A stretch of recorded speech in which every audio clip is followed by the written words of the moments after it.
Welcome back to the most news in the morning. As President Obama decides what to do about troop levels in Afghanistan, he has a lot to consider. The war has already claimed the lives of nearly 900 Americans. And the price tag to fight it so far, $220 billion. So what would a troop increase do to that bottom line? Mark Thompson is Time Magazine's national security correspondent. He's in our Washington bureau this morning. Mark, thanks for being with us. Good to see you. How much are we spending in Afghanistan a month now, and how much would a troop increase of 40,000 personnel members add to that price tag? Well, the monthly cost of the war now, John, is about $4 billion, about $1 billion a week. So if we were to double the number of troops we have in Afghanistan, effectively that would double it to about $2 billion a week. So there are other ideas out there. Vice President Biden would like to leave troop levels about where they are. There's even some talk of a reduction by some people. Instead of going to a counterinsurgency strategy, that, as General McChrystal suggests, that would go to a targeted counterterrorism strategy. The suggestion is that the Taliban isn't necessarily the enemy, Al-Qaeda is, and that the two things can be separated. Is that really true? I know that the Secretary of Defense and the Secretary of State seem to indicate that no, they are a linked problem.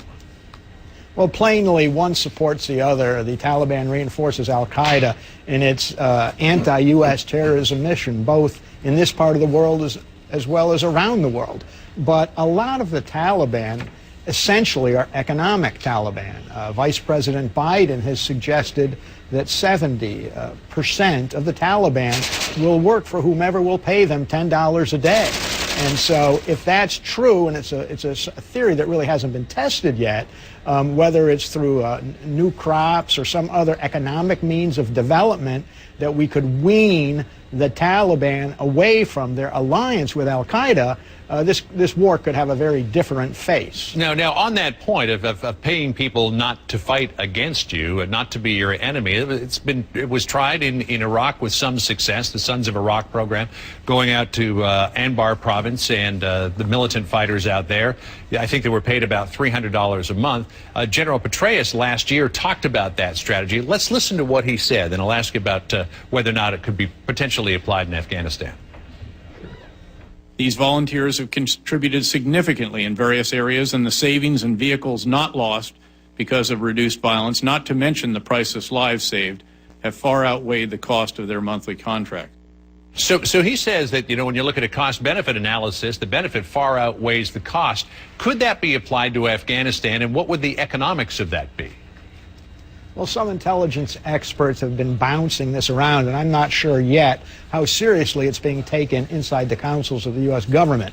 But the fact is, we spend, just in rough terms, $133 million a day on the war in Afghanistan with the current level of forces we have. If we were to pay all of the Taliban, as estimated by the Afghan government, some 15,000 fighters, double their $10 a day that they tend to get from their Taliban superiors, that would cost $300,000 a day. I mean, that's a marked difference in price there, and it might be worth a shot, some people believe. So do they really have that level of economic interest, or is there an ideology there as well that may outweigh the economic interest? Well, U.S. intelligence says the following. They say that 5% of the Taliban is hardcore, religiously driven. They will not be pushed off by any promise of money or lucre or anything of that nature.